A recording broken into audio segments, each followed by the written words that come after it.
The sales clerk pulls back her hand when she notices the burn scars and tells him she can't help someone who looks like that in her section. Marcus Williams, 56, former Army Ranger, stands frozen at the department store counter while shoppers around him go silent and stare. His scarred hands rest on the glass display as a security guard starts walking toward him. The ribbons on his old jacket mean nothing to these people, but they represented 3 bronze stars and a purple heart. From battles that changed the course of a war. If you believe our veterans deserve better, subscribe right now. Comment below about a time you witnessed a veteran being disrespected. Now let me tell you how this story unfolded. Marcus Williams needed a watch. His old one finally died after 15 years. He decided to visit the upscale mall in Northern Virginia on a Saturday afternoon. Big mistake. He forgot how crowded these places got on weekends. He wore his comfortable jacket, the one with his old unit patches still sewn on. Faded now, most people wouldn't recognize them anyway. His hands showed the worst of his scars. Burn scars that covered both palms and ran up his forearms. They'd healed years ago, but the tissue never looked normal again. He'd stopped being self-conscious about them mostly. They were just part of him now. The mall was packed, families everywhere, teenagers in groups, couples walking hand in hand. Marcus made his way to the jewelry section of a major department store. The kind with glass cases full of expensive watches and necklaces under bright lights. A young sales clerk stood behind the counter, maybe 25 years old, perfect makeup, designer clothes. She was helping an older woman look at bracelets. Marcus waited patiently. He wasn't in a hurry. When the woman left, Marcus stepped up to the counter. He asked politely if he could see some of the watches in the case. Simple ones, nothing too fancy. Just something reliable. The clerk looked at him. Her eyes went to his jacket first. It was worn and old. Then her gaze dropped to his hands resting on the glass counter. She saw the scars. Her expression changed immediately. Her nose wrinkled slightly like she smelled something bad. She told him that the watches he was pointing at were very expensive. Maybe he'd be more comfortable at one of the stores downstairs. They had more affordable options. Marcus said he understood. They were expensive. He just wanted to look. She hesitated, then said she was actually assigned to help preferred customers only. Someone else would need to help him. But she made no move to find someone else. Another customer came up. A man in an expensive suit. The clerk's face lit up. She immediately started helping him. She pulled out 3 different watches for him to examine. She laughed at something he said. She completely ignored Marcus standing right there. Marcus waited. 5 minutes passed, then 10. The clerk finished with the suit guy. Another customer approached.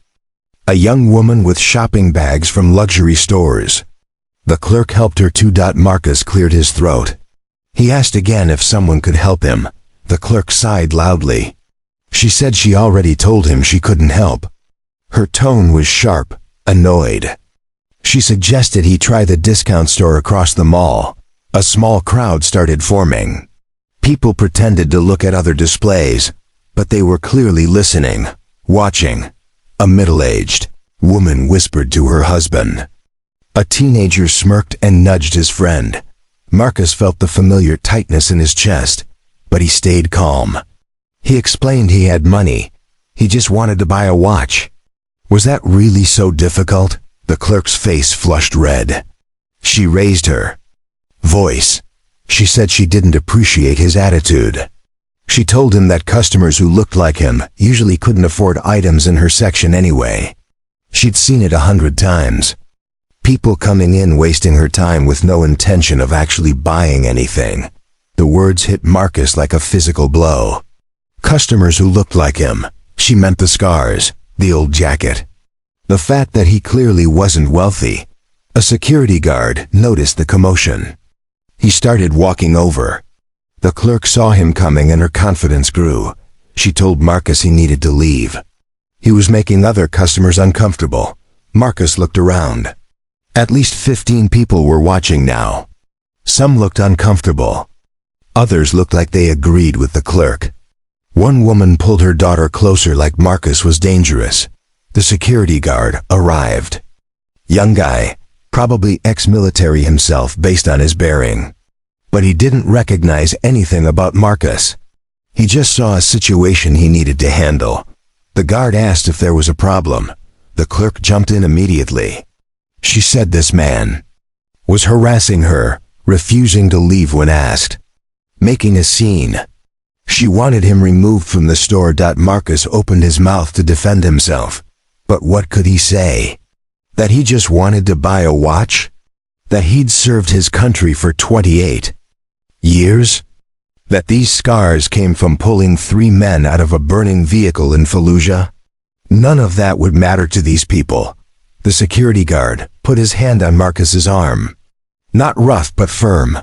He said it would be better if Marcus just left quietly. No trouble. Just go. The humiliation was complete. Marcus felt every eye on him, judging him, seeing him as less than, as something to be removed. He thought about the kids he'd trained who didn't make it home. About the friends buried at Arlington. About the life he'd given to serve people who now treated him like garbage. His hands shook, not from fear. From rage, mixed with shame, mixed with exhaustion. He was so tired of being invisible. Of having his service mean nothing in the real world. Then, a voice cut through the noise. Deep, commanding. The kind of voice that made people stop and listen automatically. The voice asked what exactly was happening here. Every head turned. A man walked toward them through the crowd. He looked about 65, silver hair, straight posture. He wore civilian clothes, but everything about him screamed military. His eyes were sharp and took in the entire scene instantly. Security guards straightened up without thinking about it. The clerk's confident expression faltered. Something about this man's presence changed the energy of the entire situation. The man walked right up to Marcus. He looked at the patches on Marcus's jacket. His eyes narrowed, then widened. He stared at Marcus's face for a long moment, then back at the patches. His expression shifted through several emotions: surprise, recognition, then anger. He asked Marcus his name and rank. Marcus answered. Staff Sergeant Marcus Williams, retired, 2nd Battalion, 75th Ranger Regiment. The man nodded slowly. He asked about specific deployments.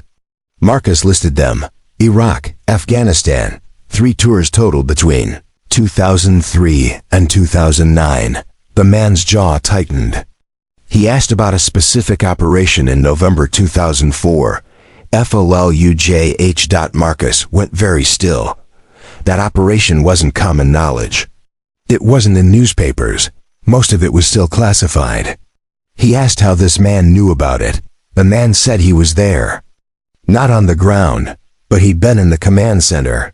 He'd given the orders that sent Marcus's unit into that hellfire. He'd watched the drone feeds. He'd seen what happened when that IED hit the convoy. He'd seen Marcus run back into flames 3 separate times to pull his brothers out. The man introduced himself to everyone listening. General Robert Thornton. 4 stars, retired. Former commander of Joint Special Operations Command, the Jewelry. Section went dead silent. The clerk's face drained of all color.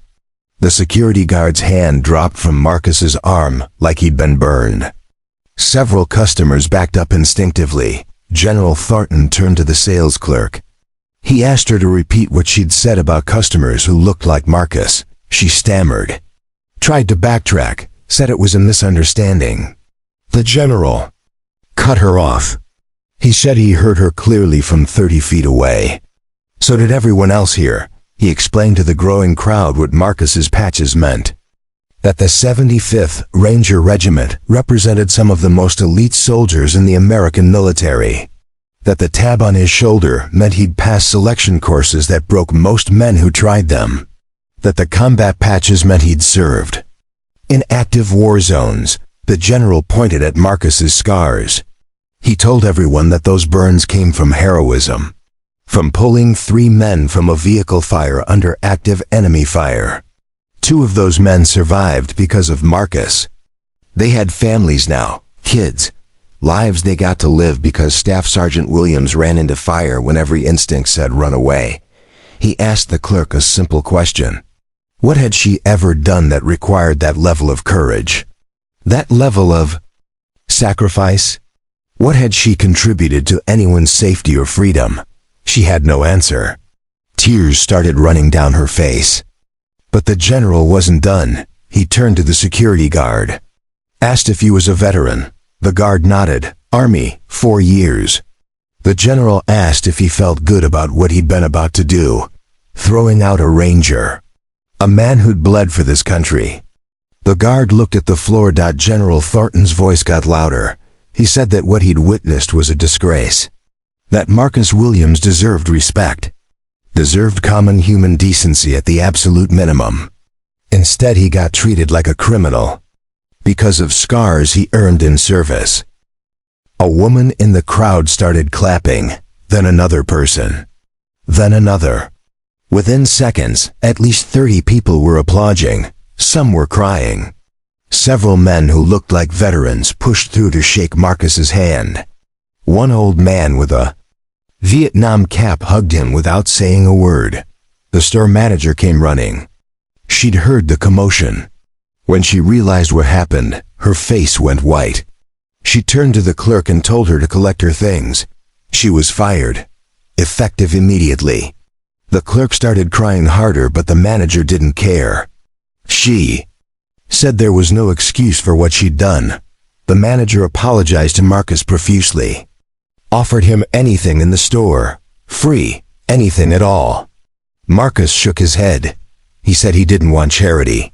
He just wanted to be treated like a human being. General Thornton put his hand on Marcus's shoulder. He said Marcus would get that. Watch. And he was paying for it himself. He told the manager to get someone competent to help them. Right now, they moved to a different section of the jewelry counter. An older salesman came over. His hands were gentle as he showed Marcus different options. He was a veteran himself, Navy, 20 years. He understood. Marcus picked a simple, sturdy watch, nothing flashy. Just reliable. The salesman nodded approvingly. Said it was a good choice. A watch that would last. General Thornton insisted on paying. Marcus tried to argue, but the general wouldn't hear it. He said it was a privilege. The least he could do for a ranger. They sat down at the mall food court afterward. Got coffee, talked for over an hour. The general wanted to know everything, how Marcus was doing now. If the VA was taking care of him. If he needed anything. Marcus admitted it had been hard. The transition to civilian life. Feeling invisible. Feeling like his service didn't matter to most people. Days like today confirmed that feeling. The general said he understood. Said he'd seen it too many times. Good men struggling because the country they served forgot about them the moment they took off the uniform. But he promised Marcus something. He still had connections. He'd make some calls. Get Marcus connected with veteran programs. Job opportunities. Support networks. Before they left, 5 different people came up to thank Marcus for his service. One young boy asked if he was a real Army Ranger. Marcus said yes. The boy's eyes went wide. He said Marcus was a hero. Marcus didn't feel like a hero, but he thanked the kid anyway. The fired clerk sat on a bench near the exit, still crying, still processing what happened. Marcus actually felt a little bad for her. She was young, ignorant, but maybe she'd learn from this. Maybe next time she'd think before judging someone. General Thornton walked Marcus to his car. He made Marcus promise to call him. Gave him a personal cell number. Said anytime, day or night. If Marcus needed anything or just wanted to talk, Marcus saved the number. He'd actually use it. The general seemed like he meant it. Driving home, Marcus looked at his new watch on his scarred wrist. It was just a watch, but it represented something bigger. A reminder that some people still understood, still cared, still recognized sacrifice. He thought about the clerk's face when she realized who he was, what he'd done. Part of him wanted to feel satisfied, but mostly he just felt tired of having to prove his worth, tired of being invisible until someone important validated him. But today had given him something, hope maybe, or just confirmation that his service mattered to someone, that the scars meant something beyond just physical marks. When he got home, he called his daughter, told her about his day. She got angry on his behalf, said she wanted to go down to that mall and give them a piece of her mind. Marcus laughed, said it was handled. The general had taken care of it. His daughter asked if he was okay. Really okay? Marcus thought about it. Sighed yes. More okay than he'd been in a while. That night, Marcus looked at his new watch before bed, set it carefully on his nightstand. Tomorrow he'd wear it, go about his life. Maybe he'd run into more people who judged him by his appearance. Probably would, but he'd also remember General Thornton's words. Remember the applause. Remember that young boy's awestruck face. Remember that his service mattered even when it felt like it didn't. Single quotes did that.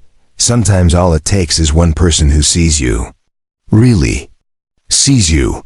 Who stands up and says this is wrong.